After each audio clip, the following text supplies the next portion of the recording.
Got to do a sound check for those of you online. Great. So we'll get started probably in another minute or two, but we will do a chant at the beginning, and you'll find it on page 26 for those of you in the room. And for those of you online, I've been putting a link to a document in the chat. You can open that up and you'll find some of the articles that can support your practice if you want those. And you'll also find a link to support the center there in that document. For those of you in the room, if you want to find articles that are related to the topics that I've been talking about, there's about 10 links to different articles, and you can find that Google document on our public calendar that announces this program on Sunday morning. So just look there, and in the description is a link to the resources, including this chant if you want your own copy of it.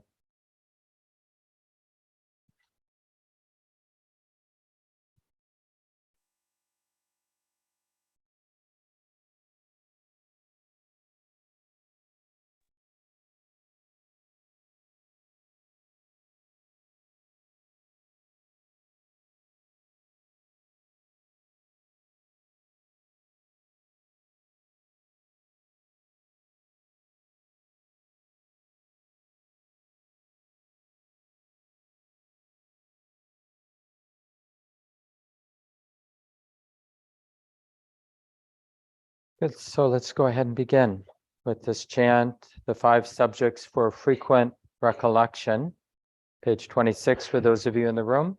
Share your book with someone who's near you if they don't have one.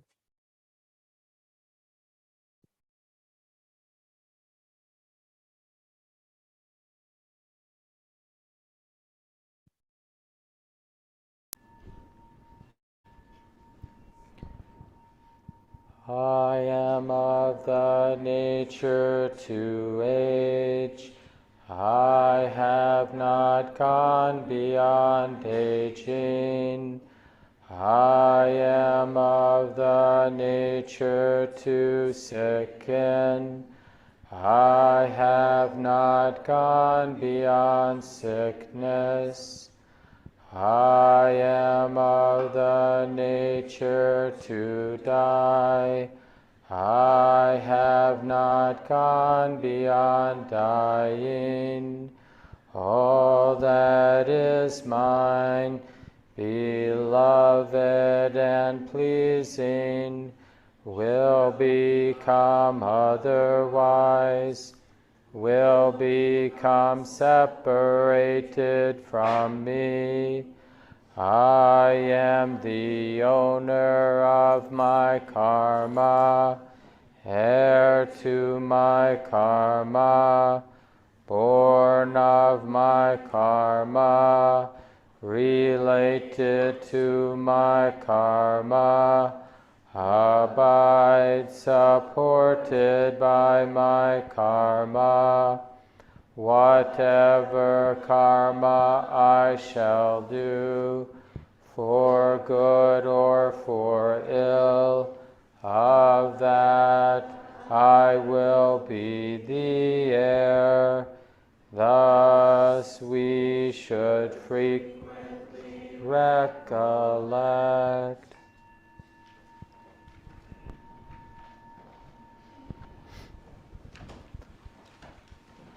And take your time to settle into comfortable posture for the meditation time.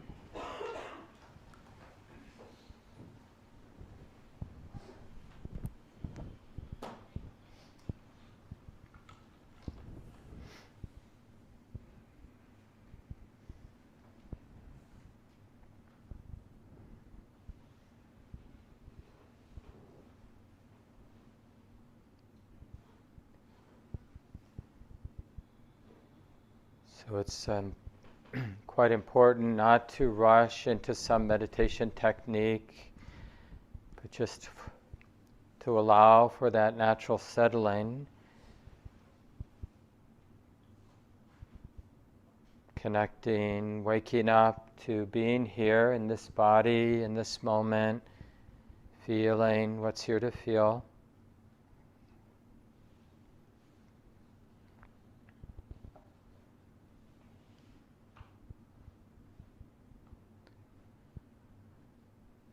And you can sense with some practice what it looks like, what it feels like to be relating to your experience, the activity of the body and the mind, the way it is, with some real integrity, like a willingness to feel and see clearly how it is for you.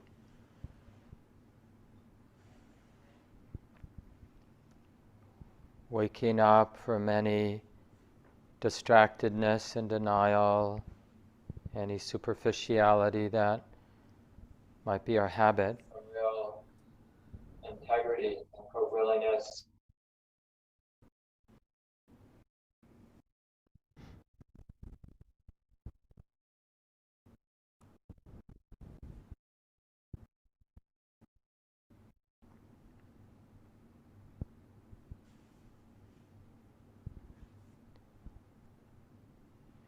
and with at least a little confidence in our capacity right now, so not theoretical, but actual capacity to be loving and good, not in some idealistic way, just that uncontrived goodness, kindness. So some confidence that this is available now. Then notice how we can be opening to the body, relating to this embodied experience we're having now. That we can be relating with kindness. Just a simple, unadorned, just ordinary, really, open-heartedness to our own experience. Like the experience of this body sitting, feeling the way it feels, and the quality of our mood or our heart right now, however that is, however that feels.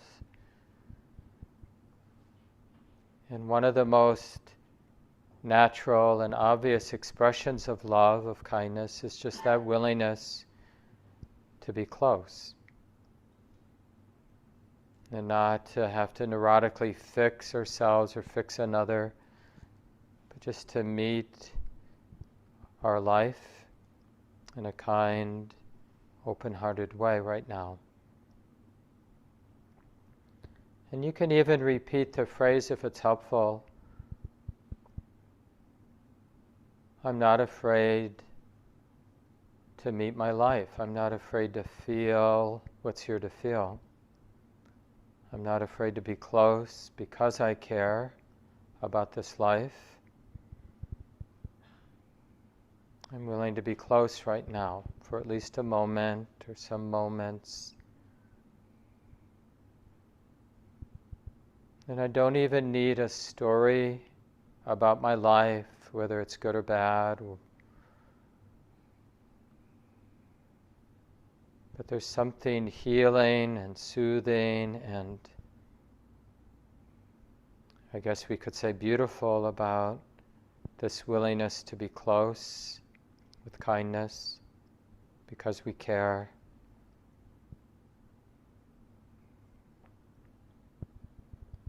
It isn't just about self-compassion, self-love, but it would be true in all of our relationships with others.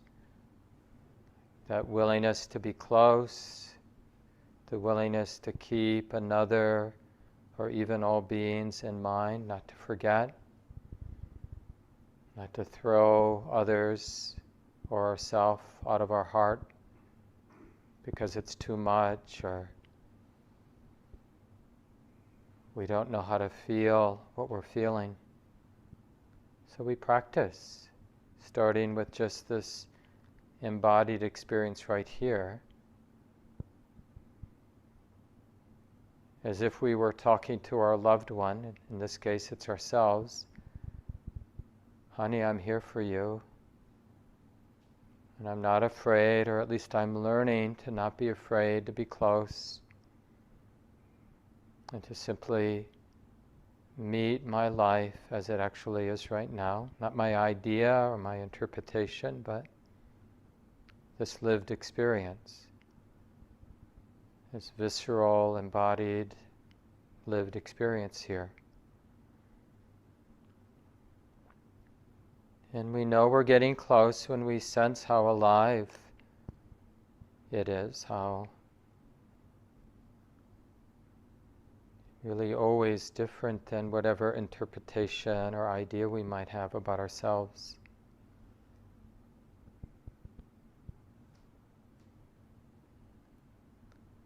And in the midst of the wild and uncertain unfolding of our experience here, we can offer ourselves some simple wishes that really come out of this trustworthy love or kindness.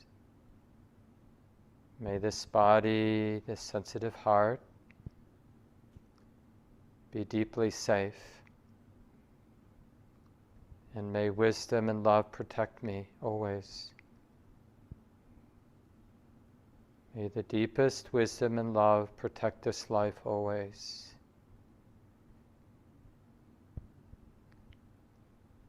And may this sensitive and often tender heart, mind here, may it know real happiness and peace, ease with conditions, no matter what they are. And may I learn how to take care of this life deeply, wisely.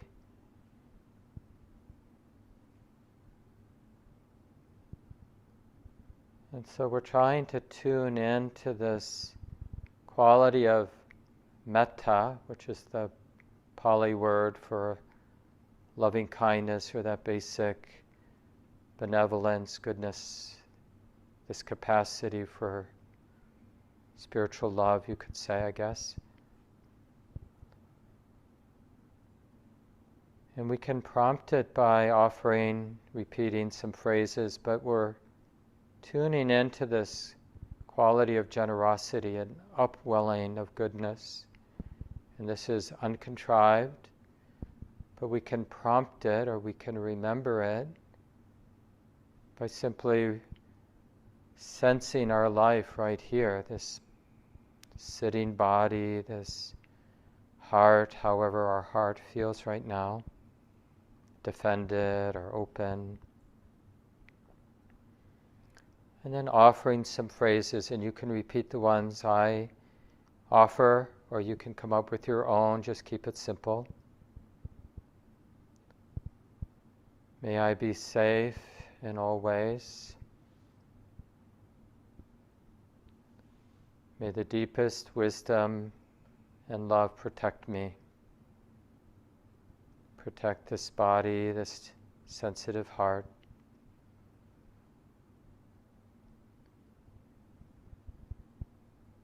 And may I learn to live with ease and well-being no matter the twists and turns of my life.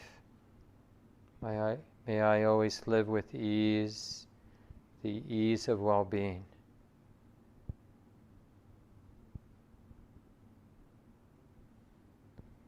And again, feel that opening, that upwelling, that expansion of that simple goodness that wishes well for ourselves. May I be safe in all ways. May deep wisdom and love protect me. And may this heart know happiness and peace. And may I navigate this life with ease.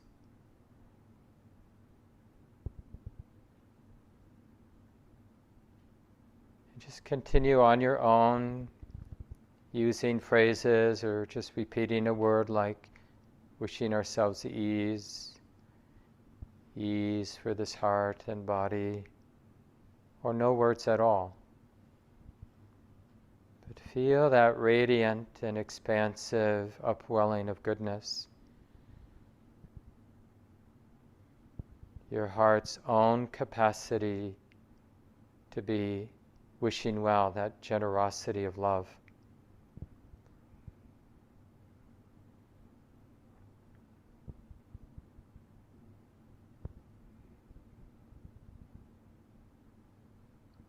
And sense how it can go out to other dear ones, loved ones in your life. Like a warm, generous smile, wishing them well, with or without the repetition of phrases. May you be safe and protected in all ways.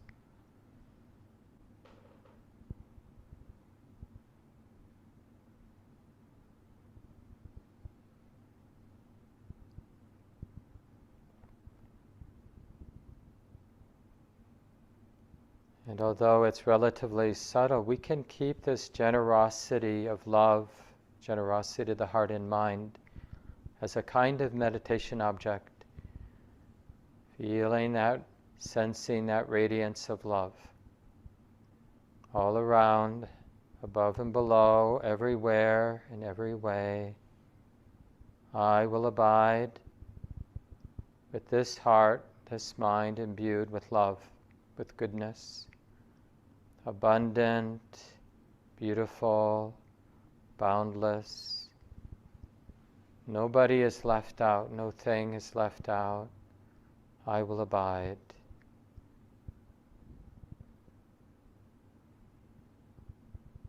It's a paraphrase of how the Buddha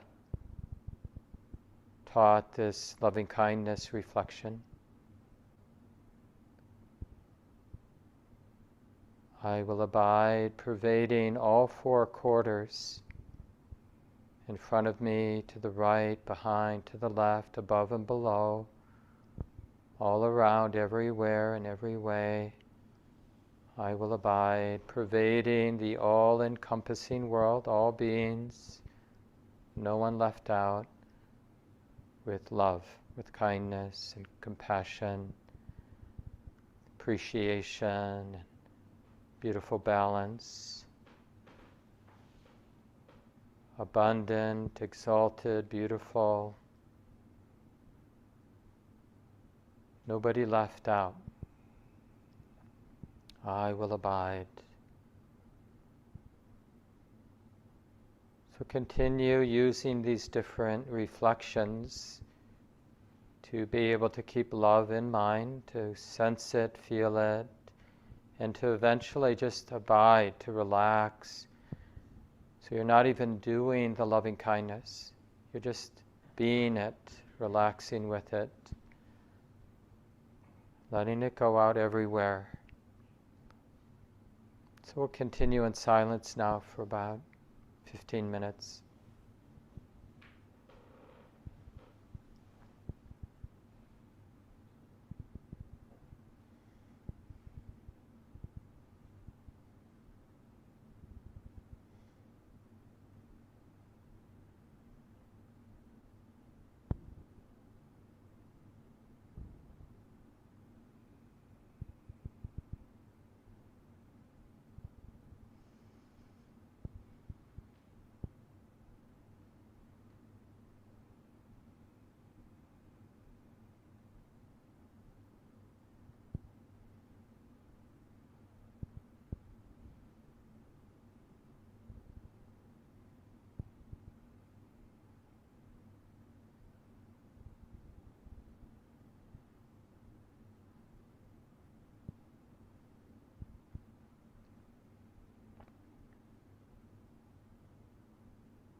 Finding ways to keep this authentic, natural love in mind. This heart's capacity for goodness, keeping it in mind, keeping it in mind. Feeling that generous uplifting, and let it become boundless.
And remember, with loving kindness, it's not so much that you're doing it, it's more that we're accessing our confidence that this capacity is here, we're finding it, and we're keeping it in mind. And in keeping it in mind, it begins to grow and widen and deepen. And it can become quite an exalted, beautiful state of mind if we keep watering it with this wise attention, basically keeping it in mind and appreciating that it's a beautiful mind state, this generosity of kindness and inclusive love, appreciation and balance. It's the heart that just naturally feels, may all beings be at ease. This being right here, me, and all beings, may we all be at ease, no matter the conditions of our lives. May we find ways to be at ease.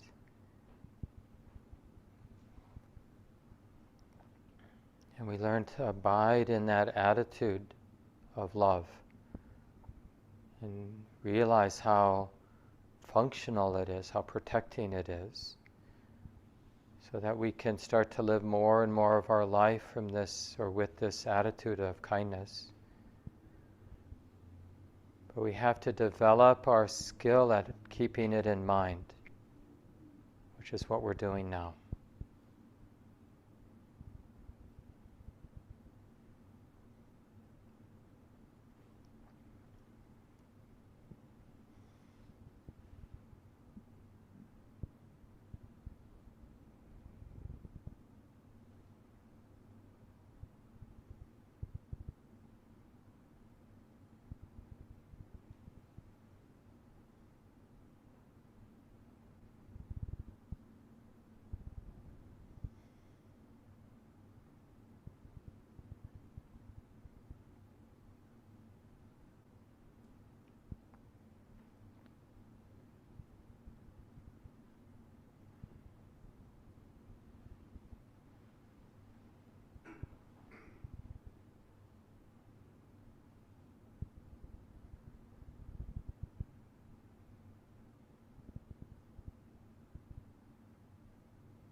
we want to uncover this capacity to be abiding with love all around.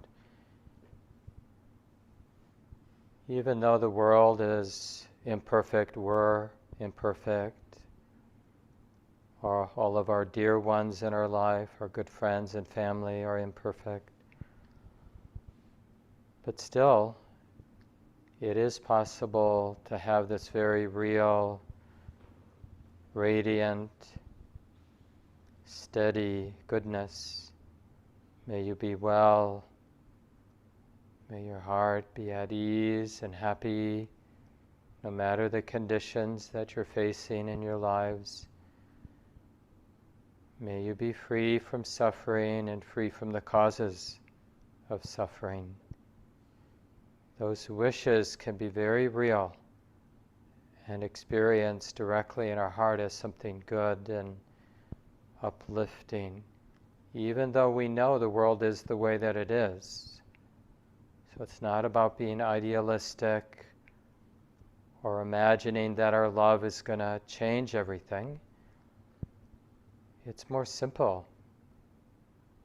Being established, abiding in this state of loving kindness is good in and of itself.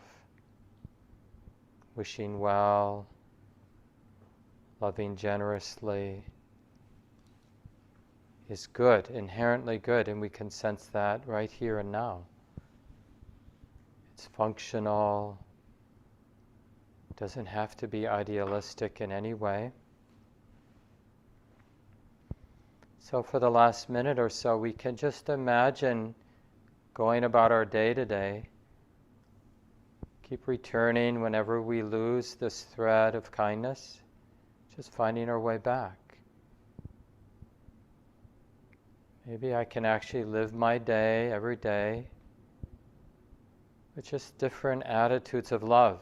In some moments it might have more the flavor of compassion, that tender heartedness that knows how to meet or be close with suffering, whether it's our own or others.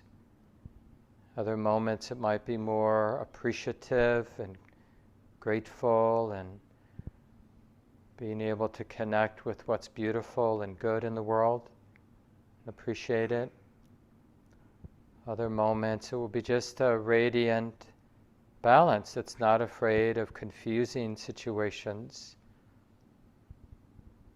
We can just have that generous balance, like I don't know what's going on, but I can be fully here in this generous way, not wishing harm upon anyone.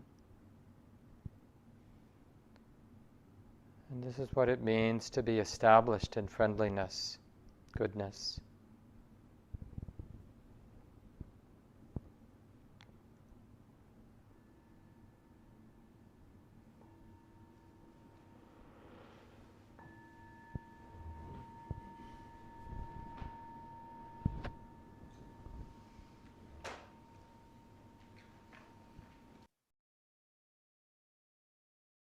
We'll take a moment and stretch. Make sure you have what you need to be comfortable. Thanks everyone online for showing up and all the people here in the room.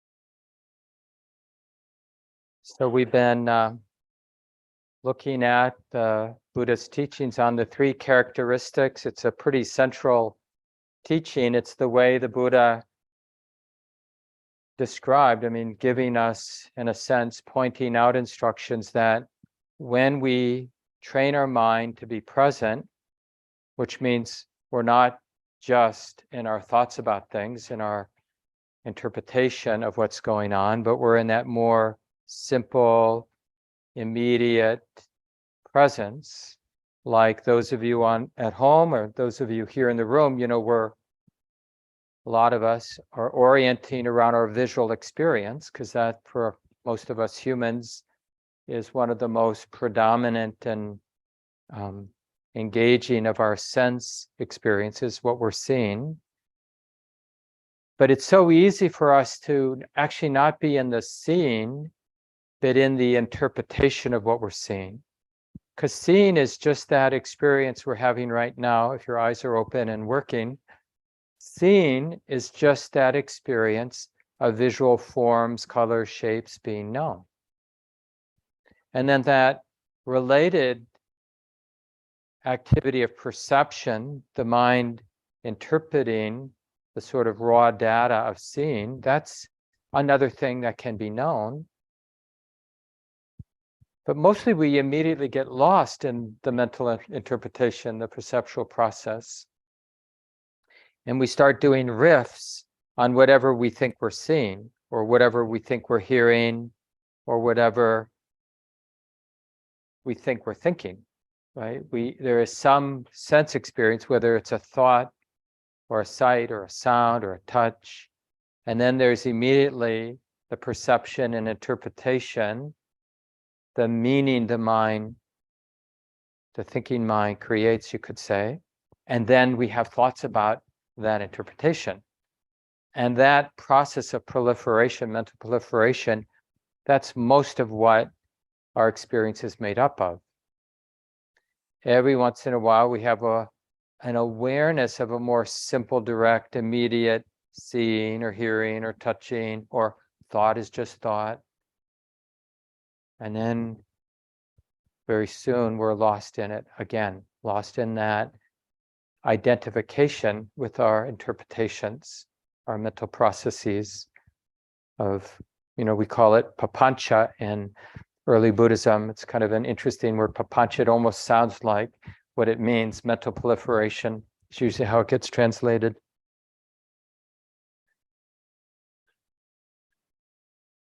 And so we've talked, in the past months about the changing nature, like when we're not lost in papancha and there's more of this stability and immediacy of awareness, this is being known. This is being known. And what's being known is always the sensitivity through the 5 physical senses and the sensitivity we have to the activity of the mind. These are the only ways that the mind, the heart is sensitive. I mean, whatever you're sensitive to, you can put it into these 6 categories. You're either sensitive to some activity in the mind, or you're sensitive to sight, sound, smell, taste, or touch. So we're sensitive in this way. And when we pay attention to what we're sensitive to, we notice that whatever it is we're sensitive to, it has this characteristic of movement. There's, in terms of what we're sensitive to, there's nothing static or fixed. It appears like things are solid because the meaning our thoughts construct, they construct a world that is permanent, like me, here, Minneapolis, right? But that's not our subjective experiencing of sight, sound, thought, emotion. They're all rivers, never-ending moving rivers of activity. Seeing is a river, hearing is a river, tactile experience is a river, thoughts, emotions are rivers, in that sense that they're ongoing, unfolding. And that unfolding process happens lawfully because of sensitivity.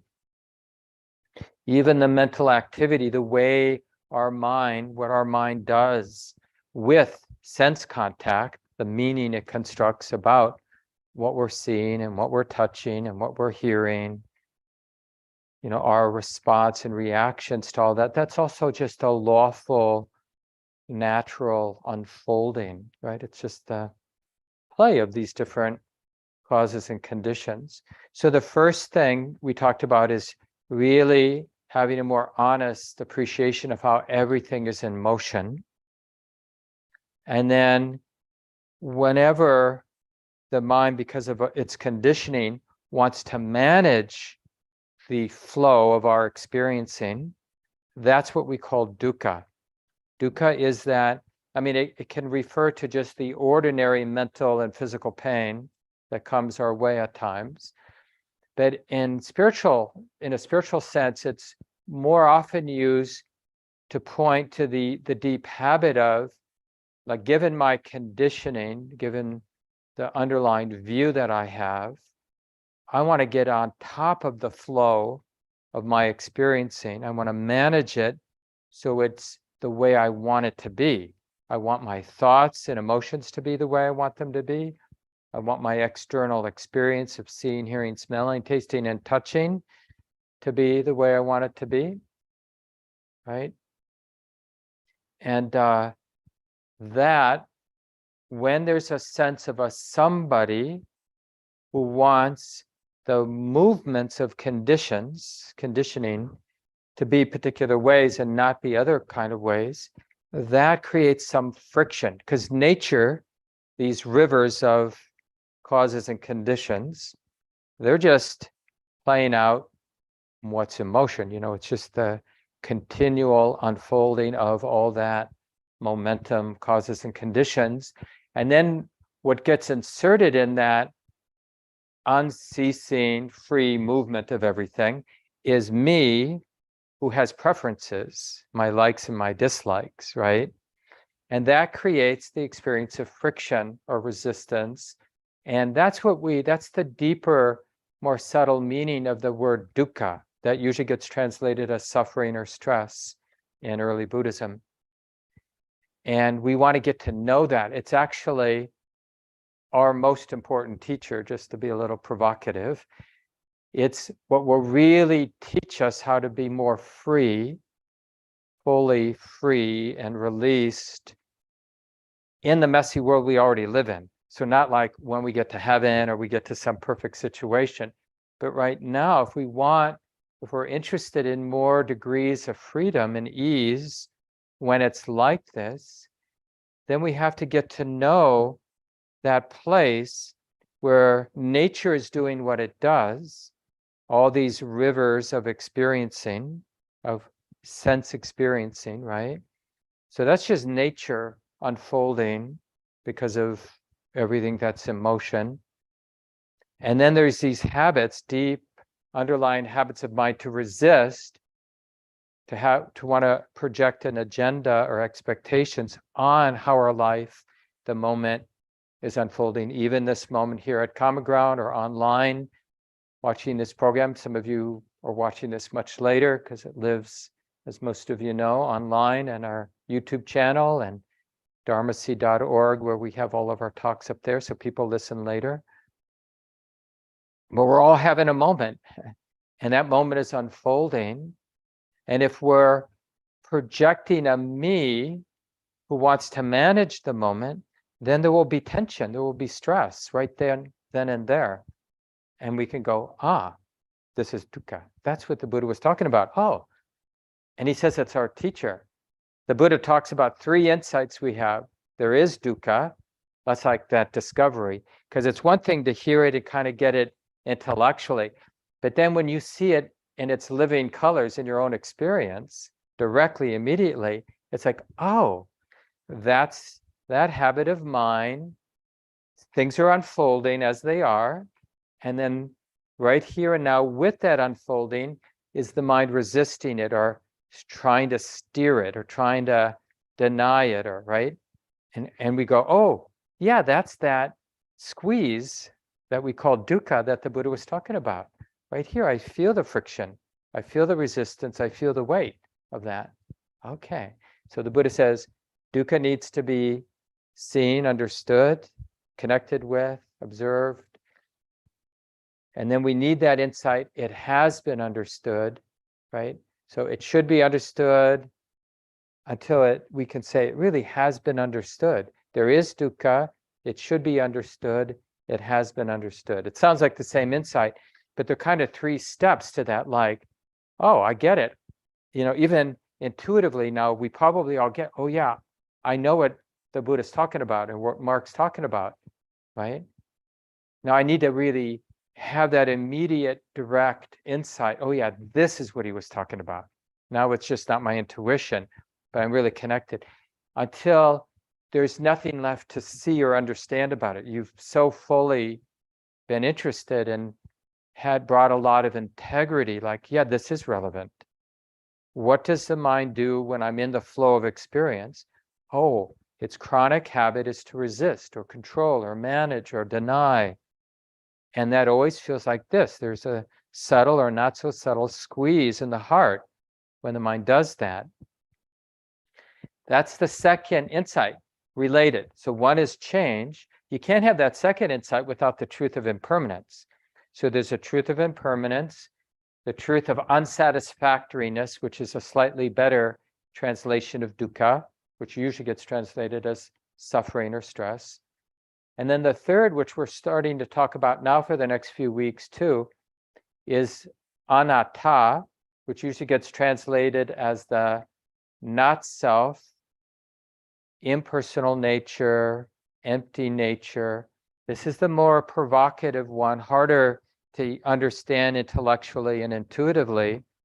But the key here is to stay open. Humility is so important, especially with this third one. The first two generally aligns with most of our intuition, that everything is changing. It can be a little bit provocative because we sort of, whenever we think about it, we know everything's changing. But kind of there under the surface, the habit is this ignorant presumption that things are solid, that my relationship with this person is set, that my health is set, that my car's going to be out there when I go, we just have these presumptions. And that's, we know we have that presumption whenever we're shocked in life, when something happens we didn't expect to happen. Because we had this sense of, my thought about what's going to happen is permanent, it's real. That thought I have that my car is going to be there represent the permanent truth. And then when it turns out to not be that way, like even, we're pretty far into March, spring, the sun is, we're not going to get any more of that winter stuff. And then when we get, I don't know if it's going to happen, but if we get one more storm or even more than one more storm, it can feel like a personal affront because we didn't know it, because it sort of hides in the corners. We don't really, it's probably wrong for me to be operating on the assumption that spring is here, because it doesn't line up with reality. Weather is this natural, uncertain thing that there's a lot in play. And my idea that spring should be here is a very minor part of what's going to make things, weather the way it's going to be for us, right? It's virtually has nothing to do with it, wanting or expecting, right? So aligning with the truth of change and just the naturalness of, when I resist change, when I impose my own opinion on how things should unfold, there's always squeeze. And the more we see the natural interdependent unfolding of everything, and that natural, whenever the mind imposes its agenda on nature, the natural unfolding, then there's a squeeze, there's some friction, some heat. All that begins to be seen for what it is, nature and not self. And then in little ways, and sometimes in bigger ways, we have an insight. This is that insight into anatta, the not self, the empty, the impersonal nature. There's a moment, because it's, again, you might get it now, especially if you've been practicing and studying intuitively, it might make sense. And for some of you, it won't make sense, and that's okay. Just play with the information, the intellectual level, until it starts to line up with some intuition that you have, and then dig in there, like bring that information, that view from an intellectual, it's information at the beginning, but then use it to get clear with your actual experience. Because the insight is, you're there in the flow of your experience, noticing your habit of wanting things to be this way and not that way, which is just nature too. Our liking and disliking is as much nature as the movement of weather or the movement of the stars or any activity of nature. our liking and not liking is coming out of the same soup as everything else is coming out of, which is just the interplay of these innumerable forces, causes and conditions, right? Or is there really a solid, permanent you when you're really liking something, or really not liking something, really wanting something to happen, or not wanting something to happen? We kind of presume, I really want this to happen. And you might even bring to mind one of your strong desires now, whatever it is. You really want to win the lottery or whatever it might be. You really want to grow up and stop acting that way for those habits that we're embarrassed that we still have, right? So you might tune into desire, but when you really feel and see and sense what that desire is in your actual subjective experience, you see that it arises naturally. You're not in control of it. It isn't, you presume you're doing it, but that presumption actually happens after it's already happening. And then there's the thought, I'm doing this. It's me again, and even that disgust, like if it's something you're not so happy about, even that shame or disgust is nature, not you. It's just the play of causes and conditions. And of course, conventionally, it's totally okay to talk about your emotional habits with your friend. Don't be afraid of personal pronouns. It's just a way, that we communicate. We designate things. We designate our kids, we give them a name, and we give our partner a name, and Common Ground Meditation Center has a name, but they're just ways that we can interact with each other and know what we're talking about. But whatever we're naming is something that is alive, it's unfolding, it isn't some fixed edifice that never changes.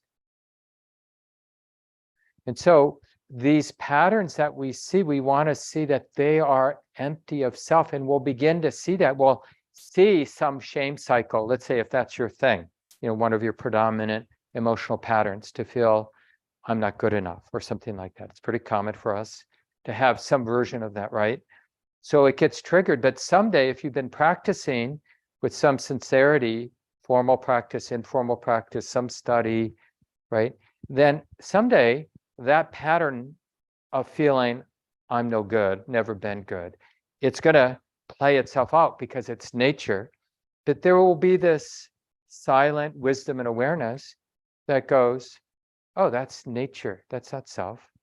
That's just a natural process that is unfolding according to the forces that are in play. And it will be what it is.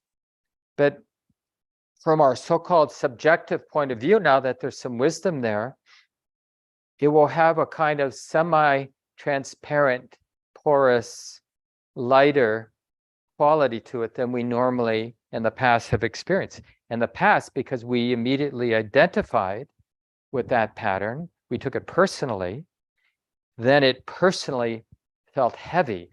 Our heart felt the weight because of the identification. Having that shame cycle isn't inherently heavy as much as we might think it is.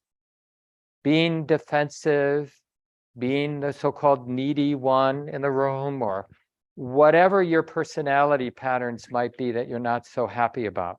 Anybody not have one pattern in your personality that you're not so pleased about, right? But imagine that personality pattern actually doesn't have to be a cause for stress and suffering. The cause, because clearly it has been a cause for stress and suffering, but the cause, when we get really in the weeds and see it without, like we're observing or witnessing it with no skin in the game, we're observing it as a naturalist, then we see the cause for the wakefulness of these patterns in our personality is the identification to the pattern, not the pattern itself. And it really teaches us something about freedom. Freedom doesn't depend on me having a different personality. Freedom depends on having a different understanding about whatever personality is expressing itself right now. Freedom doesn't depend on a different world. You know, the patterns, the systems of this world are clearly imperfect, and, you know, in different ways, different groups of people have way too much privilege, and other groups of people have way too much exploitation, right, and oppression. And not even mentioning the animals and the plants on the planet. So it's messy and it's unfair, but it often can seem like we have to postpone what we might sense as the possibility of freedom until the world's a different place, or my personality is different, or this person in my life is different, or my health is better. And what the Buddha and probably other wise folks have taught over the centuries, and what people's actual experience, spiritual experiences, reveal directly, immediately, not theoretically, not intellectually, but directly, is the unshakable release of our heart, the opening, the freedom that's available doesn't depend on anything being different than it is. People have this experience. People in this room have had this experience. We tend to want to dismiss it, or we wrongly interpret it by saying, oh, I felt so much freedom, so much lightness, so much unconditional love, generosity of the heart. But it was because the weather was so nice, or because these particular conditions happened to me. This person was so loving that I just felt free. You know, I felt so seen and held. I felt so much like I belonged. And we'll kind of try to pin it to some external or whatever conditions. But it might be that those particular external conditions help the mind realize something that's always true, that the squeeze, the weight, the fear, the anxiety, the loneliness, the deep sense of longing that seems to be there in the background and then at times comes into the foreground, that existential uneasiness that really is so much a part of our existence. One of the things I've mentioned this several times, so some of you might have heard this, but that really got me on my path towards being a student of the Buddha's teachings, was reading a book called Denial of Death by Ernst Becker. He won the Pulitzer Prize for it, and I read this, I think in 1982, so a long time ago. And there's all kinds of powerful things in that book, but one of them is he basically psychoanalyzed like all the achievement that people do to kind of, you know, doing good stuff with their life, whether they're raising kids in a way that's good, doing a good job as a parent, or they're, you know, writing a great novel that is meaningful for a lot of people, or whatever somebody does that has impact. It's really, you know, his analysis was, it's really this denial of our permanence. You know, it's this fear of our mortality and that existential uneasiness, and not knowing what to do with that existential uneasiness. So I'll start a podcast, or, you know, and you know, we see these kind of obsessive things, like I think it's somewhere in the Midwest, I forget exactly where, that somebody in their barn has the biggest ball of twine, right? It's like people do amazing things for significance, right? Because we need some significance and something to make it seem like this makes sense. And what the Buddha was teaching is that what really makes sense when we're grounded and integrated is understanding, bringing our understanding in alignment with the way it is. And that's the process that we're following this thread of freedom because all of the squeeze, the dukkha, the friction, happens when we're out of alignment. There's this movement of nature. And like a natural process, like how winter becomes spring here in Minnesota or anywhere, the change of seasons, whatever that's like for where you live, there's no center to that powerful change. I mean, a lot happens when we go, especially in Minnesota, from winter to spring to summer. But there's no center, there's no control tower, there's no intellectual center to that change. And yet, it all knows what it's doing. And this is true with all natural processes. The natural process of getting sick, the natural process of healing from a sickness or a bone healing or whatever it might be. Societies falling apart, societies healing and putting themselves back together in a better way. And that's true individually too. So when we align with nature, then we're aligning with what in Buddhism we call empty. It means we're beginning to sense what this moment or any moment is empty of. This moment is empty of the wrong idea that there's a permanent set me, I, me, or mine. Because that isn't here in the way we presume it's here. And as long as we're presuming it's here, then my relationship to everything else is out of balance. And I think I mentioned this when I first started talking about dukkha. The word dukkha evidently, at the time, Pali language, similar to the Sanskrit language, so one of the ancient languages in India, it means when the wheel or the axle is out of true. So the cart, when the axle and wheel aren't really true, it's really a clunky ride, doesn't really work very well.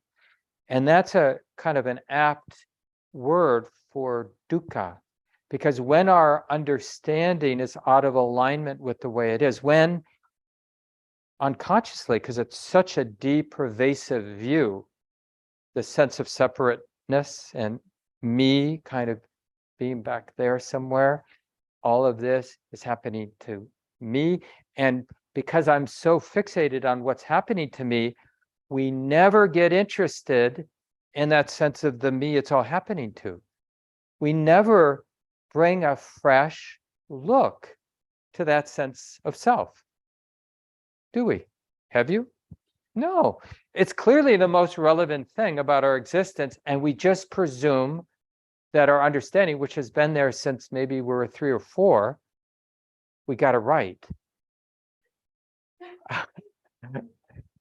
And of course, we got that because we were programmed to imagine this is happening to me. And then my likes and my dislikes take on this existential meaning because it's happening to me. Everything's happening to me. It's about me. Did you not know that? And we might entertain that it's about you if we make this deal. Well, if you think it's all about me, then in moments, I'll, privilege you with the idea that it's about you. But I know, even when it's about you, it's about me letting you know that it's about you. That's my generosity. Thank you. And we can shine a light. That's what this, because remember, these are insights into change, impermanence. Anicca is the word. Into dukkha, the unsatisfactory, the squeeze that happens whenever we're trying to manage the flow of our lives, the flow of our thoughts, the flow of emotion, the flow of what's going on around us. That creates friction because we're imposing as somebody who's outside, who's going to use their volitional power to steer things, to manage things, to get rid of, to get, and that creates a sense of friction, which we, wrongly used. Like when we do feel that tightness, what do? Well, of course I'm real. How do I know? Because I'm tight. So that's that's samsara. Like it gives wrong view such stability because we turn the stress of wrong view, because that's such an important feedback mechanism. Like, oh, there's stress, something is out of alignment. My heart feels heavy, I must be out of alignment. But what we do with that heaviness, that stress, that resistance, that squeeze is we go, of course I'm real because I'm hurting. So I better do more of what I've been doing, trying to make things the way I want them to be. So we're always doubling down, doing what we've done before, getting the same results, because we never get these teachings that are saying, hey, when you stabilize present moment awareness, you'll see that everything is in motion, that whenever you personally try to steer this thing, there's a squeeze, there's a heaviness, and that all of it, when you can really observe with this fresh, humble, curious, non-judging, not entangled way, you'll see naturally how impersonal it all is. It's not personal, it's nature. And we can get that idea, but we actually have to see it. And even if you're really grounded in the teachings intellectually, every time there's a little or big insight, it's always surprising. Oh, it really is impersonal. And the aftertaste, even though it may be disorienting initially, the aftertaste is always that things are workable. The only thing that makes life and engagement unworkable is the self-view. When the self-view is teased out gradually, usually, it's just like it's so much easier to be all in. We're afraid of being all in to everything, our relationships, taking care of our body, taking care of the world, because it all feels so heavy being all in. It all feels heavy because it feels so personal. So what really sets generosity and love free, right? You can't really be generous and loving when we're tied to a self-view.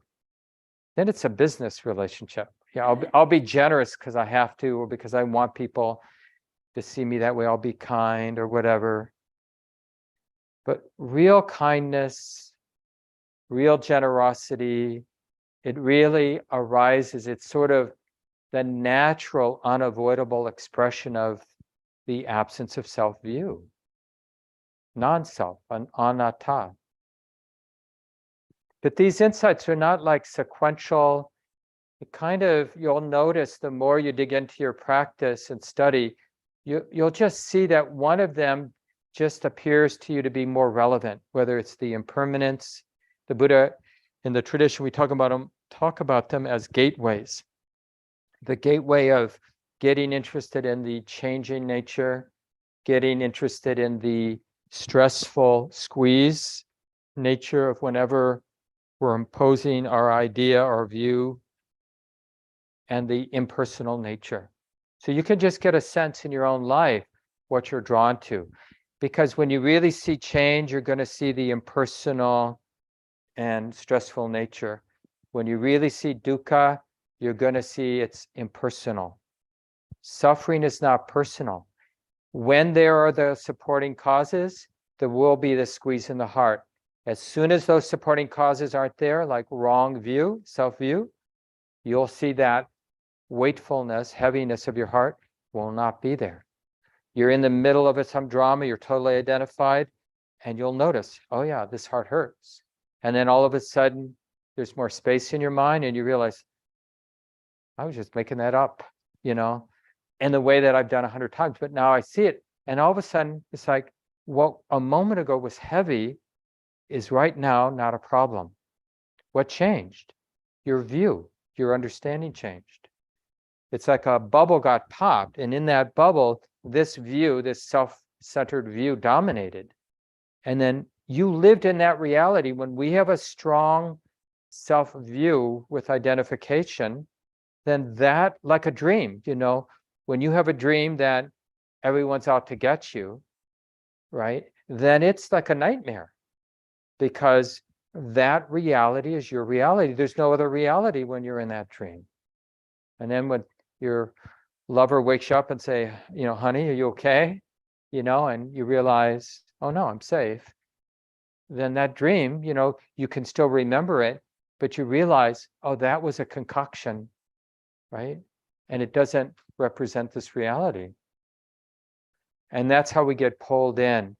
And one of the things, like if you're going to stay for the discussion group in a few minutes, but even if you're not, you could just find time to think this through on your own, or talk with a friend, a good friend. But it's really nice to share with somebody who understands this capacity we have of going in and out of hell. Like we're in the vortex of some self-centered drama, and we really feel to some degree the weight of it, the heaviness, the difficulty of it. And then we step out. It's almost like we have more space, and we realize, oh yeah, that's just that vortex of hell. And you can do this around global issues or around personal issues, whatever. And this is really good practice, actually, both going into the hell where you like viscerally feel it, and then stepping out of it, realize you can step out of it. Because knowing that it's okay to be the suffering one only can come from some semblance of wise view. Nobody would intentionally put on that costume and go into that hell unless there was some sense that's just the hell of my mind's own making.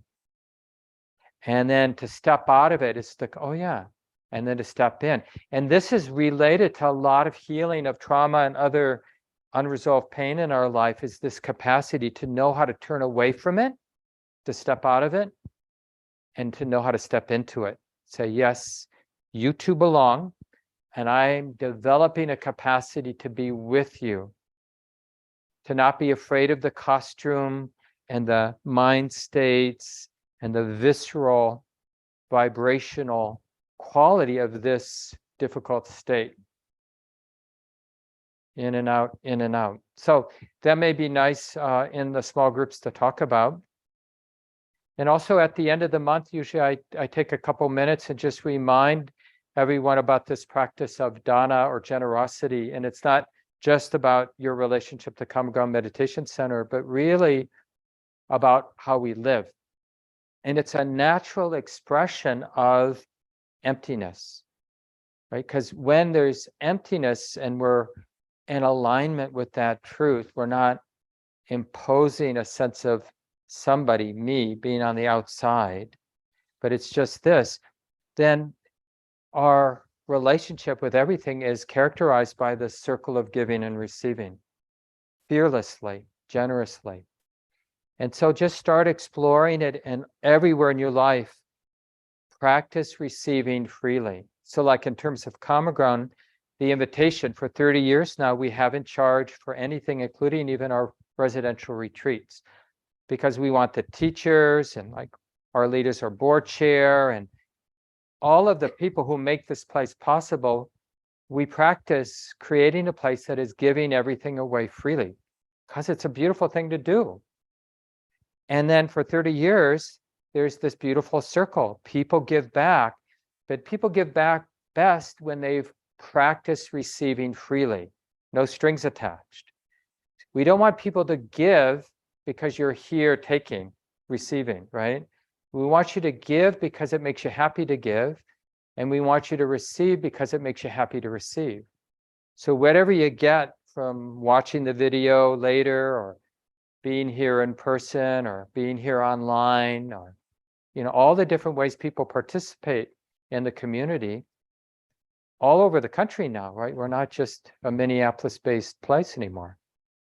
We want you to have some kind of relationship that's a cause for happiness in your life. No one can tell you how to do that. I mean, there are some practical questions, just reach out if you have them.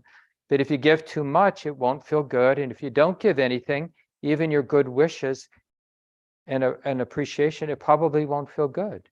Now, obviously, some people don't have money to give. And that's why that's one of the reasons we operate this way. We want everyone, makes sense, to be able to receive, regardless if you have time to volunteer or money to donate or whatever.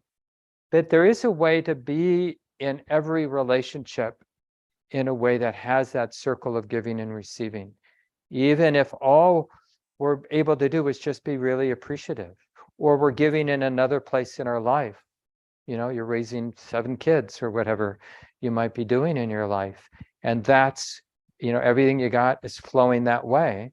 And everything you're receiving is coming from wherever it can come from, so that you can come into balance in your life.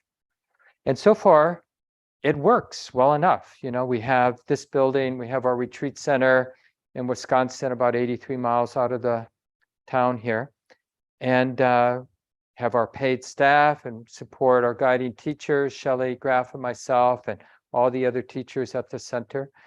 And it just happens in this circle of giving and receiving. So check in with us if you have any questions about that. Get yourself on the weekly email so you can hear about what's going on at the center. Lots happening. I know Shelley Graff is not this week, but next week, going to start doing their Wednesday night practice group, kind of like Sunday morning, but led by Shelley Graff, the other guiding teacher, both in person on Wednesday night and continuing on Zoom. So feel free to come here starting that first Wednesday, must be the 5th of April. And Shelley will be here on Sunday, the 16th, leading the group. And that will also be the day of our quarterly potluck, April 16th. And the kids will be here then. No kids program on the 2nd. So I'll say goodbye to everyone.